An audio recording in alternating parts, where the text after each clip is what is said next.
Cover joining us now, former Florida Attorney General Pam Bondi, now president of the Citizens. Oh wait, I thought they were going to do her, whatever you are, America First, Legal Beagle. I mean, why they never put that in? I was programmed to say it. And by the way, America First Policy Institute. There you go. That's the best thing.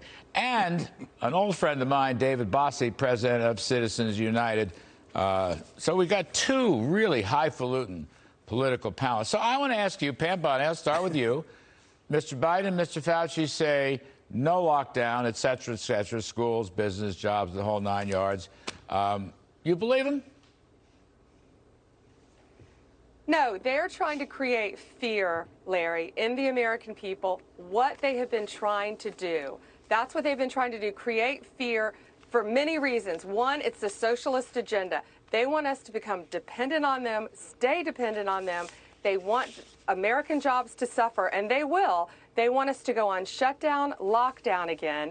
That's what they care about. And also, if they keep creating fear in the American people, what will they go back to for 2022 and 2024?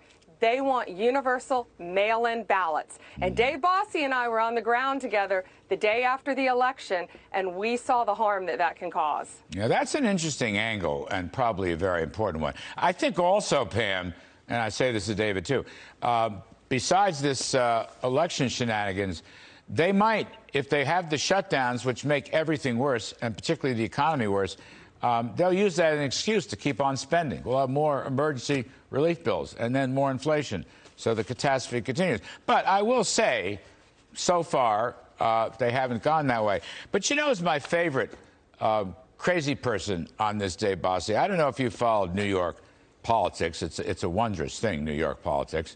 And we have this new governor, Governor Hochul.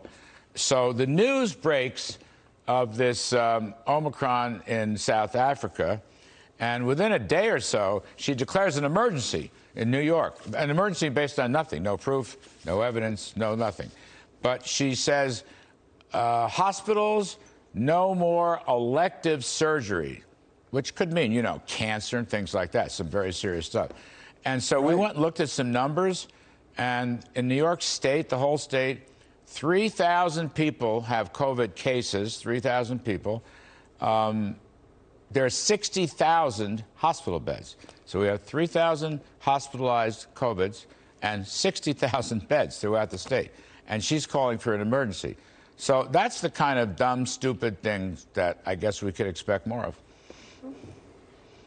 Well, that's the fear that Pam's talking about. That's a governor of an enormous state that is putting fear into people with no data whatsoever and canceling cancer treatments and surgeries, heart surgeries and other types of surgeries because of a fear that you may need a bed is not good policy at all. And so the governor of New York is going to have to answer for that. And look, she's in a very crowded Democrat primary now. So she's got people coming at her from the left and the right and the center. She doesn't know which end is up, and she's making very bad policy decisions. It's going to make her reelection even more difficult. Yeah, I mean, that's the thing, right? Very bad policy decisions. I don't care what her politics are. She's doing stupid, you know, that kind of thing. Oh, declare an emergency, no elective surgeries, even though only 5% of the hospital beds are being used. 5%. That's it throughout the state.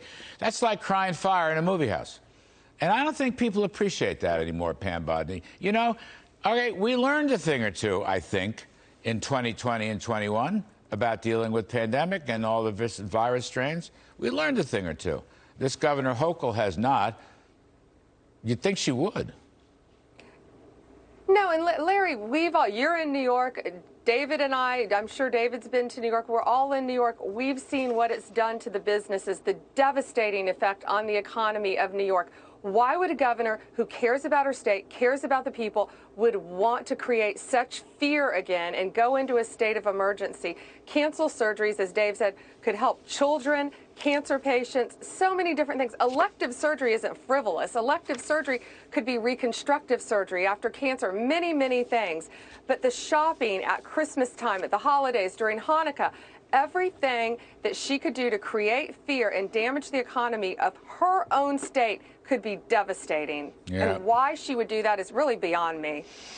Yeah, I don't even think the politics are any good, but whatever. So enough of that. Let's move on. Dave Bossie, President Biden has made some really ace nominations to key jobs, okay, in the executive branch. We had my favorite, of course, was Omarova, Ms. Omarova, who went to Moscow State University on a Lenin scholarship. She was going to be the banking commissioner. She hates banks. She called them a-holes. She wants to stop fossil fuels by stopping credit. So that was a beauty. But it looks like even a half a dozen Democrats couldn't take that. But now, Dave Bossie, we have Gigi Sohn coming into the Federal Communications Commission, which is a very big deal. She doesn't care about free speech. She calls Fox Network a state-sponsored propaganda. We are, by the way, as you may know, privately owned, okay? She wanted the FCC to stop Sinclair Broadcast Group because of their views. She wants to crack down on conservative speech. She does not believe in the First Amendment. She'll probably go to net neutrality. She'll probably even wreck the good work we did on 5G. Why is it, David, that of all the people in this country, okay, and including the Democratic Party, why is it they have to find people who are so far to the left as to even challenge even the progressive lefties as to their stupidity? Why is this? It's a tin ear. You'd think they'd know something. Well, this is a big problem. It's one leftist after another. You look at Cordray coming down the pike, right? We see some leftist, we see leftist after leftist, and I don't know that Joe Biden even knows who's being nominated. I think this is really at a staff level. These radicals that are in charge of this White House, they don't care. America be damned. American voters be damned. They got elected as a moderate, unifier, as you said. This is not unifying. It's a 50-50 Senate, deadlocked. And to think that these people have a chance to get through, this is not going to make Joe Biden's popularity go up. His poll numbers are not going to go up with these types of radicals. This is bad policy. Somebody who wants to bankrupt our fossil fuel industry, somebody who wants to put Fox News and Sinclair Broadcasting out of business. Think if Donald Trump had nominated somebody who said CNN and MSDNC should not be on the air. The mainstream media would be going apoplectic. They would lose their collective minds if Donald Trump did this. But Joe Biden does it, it's no problem. Right, their brains would implode if he ever said that. I kind of look forward to that day. But, I can't let go of this, Pam Bondi. I really can't. Because, look, these are like Omarova from Moscow State, and now we have little Omarovas or more Omarovas. So we have Gigi Sohn, who hates free speech, and she's going to the Federal Communications Commission. As Dave Bossie said, we've got this guy, Richard Cordray, who used to run, he's a guy who ran the first Consumer Finance Protection Agency. He's a sort of Elizabeth Warren protege. He hates banks. On steroids. He hates banks. He hates lenders. He hates payday. And they're talking about giving him a big position now. So I just don't, I guess the Democratic Party is even further to the left than I thought. And what's interesting, Pam, and so exciting about this story, is you think you got one nailed, and then they got 3, 4, 5 more coming, all to the left of those who lost. To the left, not to the right, to the left. Larry, it's a competition to see who can be the biggest Marxist. That's what they're doing. So banking, Omarova. Quote, right. She wanted to effectively end banking as we know it. FCC, Sohn, someone who believes in a government-run internet, works for a Soros-funded public interest group, really, and as you said, clearly hates Fox News. Hates Fox News. I think should make Obama's net neutrality look like child's play. Yeah, they and will. Then Cordray, of course, someone whose his disdain for the free markets and banks is already well known. And we can keep going from there. They're going to put him in charge of he's going to be the vice chair of the Federal Reserve's of the Fed bank supervisory. He's going to be in charge of regulation. By the way, just as a quick aside, all these people, besides hating the areas that they're going to regulate and the people and hating free speech and disregarding the First Amendment, Dave Bossie, they're going to go, guess what's coming? Climate change everywhere. They're all going to push climate change. It's just insane. Last one. Look, kids, I cannot resist. The producers want me to end, but I love you too much. So, Black Lives Matter comes out, I guess it was today or yesterday, and they want a boycott of white businesses, okay? This is Black Lives Matter, which, by the way, Biden and Harris and others have all endorsed one time or another Black Lives Matter.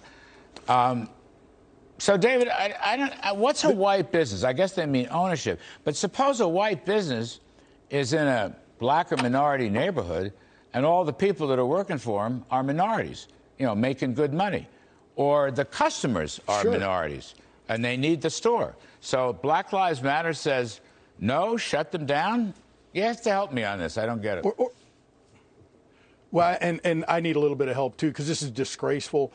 Joe Biden, Kamala Harris, they should disown and distance themselves from these types of things. But the Democrats, what they do is they all huddle together, right? They never break ranks. It could be a white-owned, majority-owned business that employs minorities in enormous numbers. They're going to do damage to themselves. This is bad politics and bad policy in this day and age. Pam Bondi, I'm going to give you the last word. You're in charge of legal business for America First. You're a former attorney general. What do you make? This is, look, the crazy Black Lives Matter guy in New York, he said if you have policemen on the street, there's going to be blood on the street and riots and all that. That's pretty bad. But this is really something. Can you do this, Pam Bondi? Can you actually do this legally? Well, freedom of speech, they can say what they want, unfortunately. But if people act on it, they're inciting riots, they're inciting violence, contrary to everything that the great Martin Luther King fought for, bringing people together in his lifetime. And our good friend Alveda King is still fighting for, bringing people together. And I was in Washington, D.C. when they were blowing up buildings, Molotov cocktails, shattering glass. Those may have been white-owned businesses, but all my friends who worked in there were black, like you both said. Yeah, so they're hurting themselves. It's horrible for our country. That's always the key point. You guys are great. Pam Bondi and David Bossie, come back soon. Thanks a lot.